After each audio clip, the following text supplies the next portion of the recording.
Bonjour, on continue avec les nouveautés du mois de mars 2018 autour des Gunpla proposés par Bandai France dans nos boutiques préférées.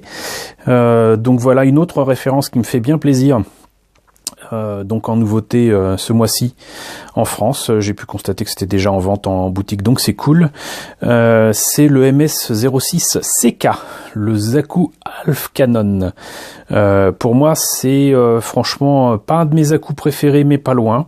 Il s'agit d'un Zaku qui correspond à comment dirais-je des projets un peu fous qu'avait développé Bandai à un moment autour de leur maquette, qui était donc de faire des Mobile Suit Variation et de proposer donc du coup des Gundam ou des Zaku ou quoi, ou des Gelgoog ou machin ou truc ou bidule, avec des options différentes et notamment l'adjonction d'armes, de boucliers, tout ça. Et là le Zaku Cannon, ça fait vraiment partie des bons gros classiques pour moi. En plus de ça, il est proposé aussi bien dans l'illustration que sur la maquette elle-même avec des couleurs désert, donc marron, beige, couleur sable quoi. Et moi je trouve ça excellent et ça lui donne un côté badass qui est absolument magnifié par cette superbe illustration sur la boîte. Ça franchement en poster je le veux. Et je suis pas le seul à être tombé sous le charme de cette maquette, puisque j'ai cette maquette non seulement grâce à Bandai, merci encore à Bandai pour cet envoi-là, mais aussi grâce à l'ami Hobby Ninja. Je vous renverrai de toute façon vers sa chaîne pour voir ce qu'il en pense, mais surtout les autres maquettes qu'il va chroniquer ce mois-ci. On s'est partagé la tâche des nouveautés qui sortaient par Bandai ce mois-ci, donc même Hobby Ninja adore cette maquette et va certainement pas tarder à l'obtenir et à vous présenter sa propre chronique. J'ai hâte de voir ça. Donc cette maquette, c'est une maquette high grade ou 144 du Zaku 2. Comme vous voyez, il a non seulement la possibilité d'avoir un canon normal, mais éventuellement une Gatling. Donc ça veut dire que vous avez des espèces de lance-missiles sur les côtés et un canon là, et sinon une Gatling toute seule ici. Et sinon c'est un Zaku tout à fait classique, avec d'un côté un bouclier et de l'autre côté une épaule avec des pics, histoire de piquer ses adversaires. Voilà. La maquette au Japon est proposée au prix de 1800 yens, ce qui est peut-être un peu élevé pour un high grade. D'habitude c'est entre 1500 et 1600 yens, là 1800, paf. Voilà, c'est peut-être parce qu'il y a plus de pièces que d'habitude. D'ailleurs, qu'est-ce que ça donne une fois monté pas, hein. Vous voyez un petit peu, voilà ce que ça donne ici. Là, on en a vu une vue un petit peu plus précise. J'adore ces maquettes récentes. Elles sont absolument magnifiques. Et là d'ailleurs, il raconte donc tout ce qu'il y a à savoir sur... Alors du coup, c'est du Gundam The Origin Mobile Suit Discovery, MSD. Donc c'est plus du MSV, c'est plus du Mobile Suit Variation, mais du Mobile Suit Discovery. Ils expliquent tout là. Vous verrez ça éventuellement en faisant pause. C'est écrit en anglais. Donc on a fait le tour de la boîte, on va voir ce que ça donne à l'intérieur. Alors la notice, ça reprend évidemment l'image de l'illustration de la boîte. Le modèle monté peint que je trouve absolument superbe. Pour une fois j'arrive à l'ouvrir correctement, donc assez peu de X sur les grappes, mais ici et là, un petit peu. Si je me rappelle bien, il y a quelques morceaux qui vont me plaire, dont des tuyères, mais j'aime bien quand j'ai des morceaux en plus. Donc là, on commence par le torse, suivi très rapidement du backpack. Et alors, le backpack me semble quand même assez étonnant. Il n'a rien à voir avec le backpack que je connais du Zaku. Là, on a des contre-mesures, je crois qu'on appelle ça. Les trucs qui permettent de balancer des trucs anti-missiles, là. Et là, le support pour très certainement mettre soit la Gatling, soit le canon. Les tuyaux sont dans une espèce de, pas caoutchouc mou, mais sont dans un plastique un petit peu plus malléable que d'habitude. Un peu comme les polycaps.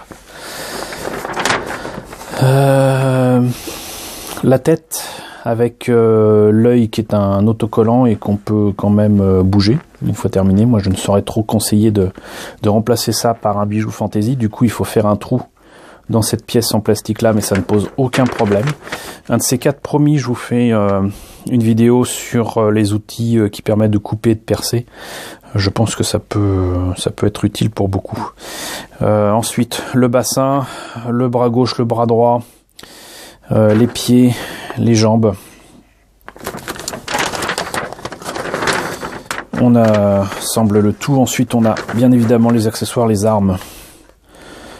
Donc là c'est la Gatling, là c'est le canon, et là c'est les espèces de lance-missiles qui se mettent sur les côtés. Et donc ce fameux backpack, je regarde et je découvre en même temps que vous, mais voilà, c'est des options qu'on peut mettre donc pour faire soit ça, soit ça.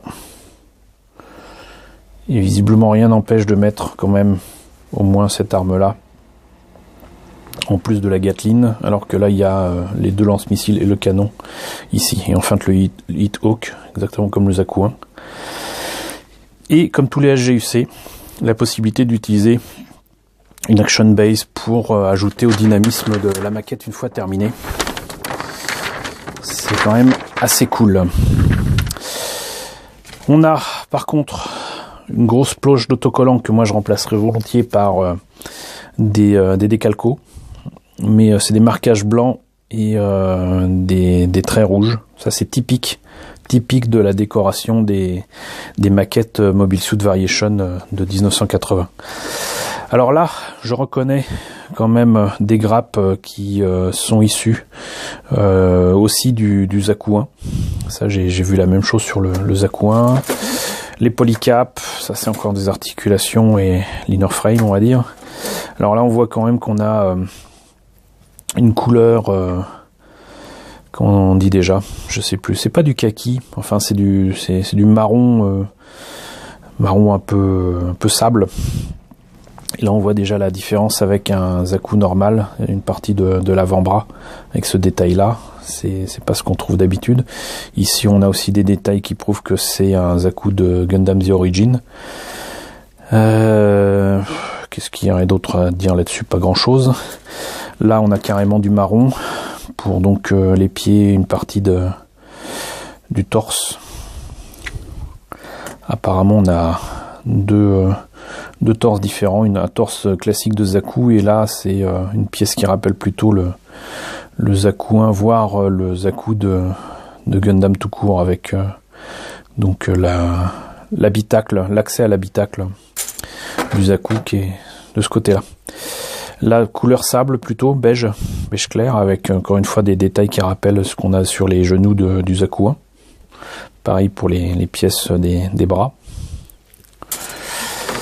Est-ce que là il s'agit des mêmes pièces? Non, il s'agit de la tête et des boucliers. Et là vous voyez, ça par exemple c'est des trucs qui vont disparaître, mais c'est une option de la tête avec la petite antenne de commandement, on va dire, qui prouve que le kit est fait pour être développé sous différents modèles, quoi. Les armes et accessoires, donc comme je disais, là c'est dans un truc qui rappelle les polycaps, mais c'est pas aussi mou. Et donc il y a carrément donc les munitions qui passent pour la Gatling là. La Gatling, donc la fameuse Gatling, les canons, contre-mesure, les machins, une main optionnelle et les autres mains que j'adore, puisque on a quand même passé des années à avoir des mains de merde avec ces maquettes là, et qu'il fallait remplacer continuellement, qui ont fait la joie pendant des années de sociétés comme B-Club ou Wave ou quoi, qui proposaient des mains bien mieux faites que les mains en plastique, parfois en polycap, proposées par Bandai de base. Ça faisait vraiment, en plus c'était vraiment le détail qui tue, le détail qui faisait toute la différence, c'était le détail des mains, la taille des articulations, la taille des têtes, enfin bon, voilà, il y a des trucs que Bandai aura mis des années à maîtriser, des années à proposer en plastique injecté, mais maintenant c'est le cas. Et donc gloire à eux. Ils ont vraiment fait vraiment du bon boulot. Et les high grade, que ce soit Universal Century ou d'autres collections, sont toujours vraiment d'excellente facture. Et ça me fait toujours très plaisir de vous les présenter et ensuite de les monter. Donc voilà, encore merci à Bandai d'avoir envoyé ça à mon ami Hobby Ninja et moi-même. Donc merci beaucoup à eux de nous les avoir envoyés. Merci à vous de me suivre. N'hésitez pas à me dire si vous l'avez vu ou non en boutique ces derniers temps dans la section commentaires. N'hésitez pas à liker, n'hésitez pas à partager.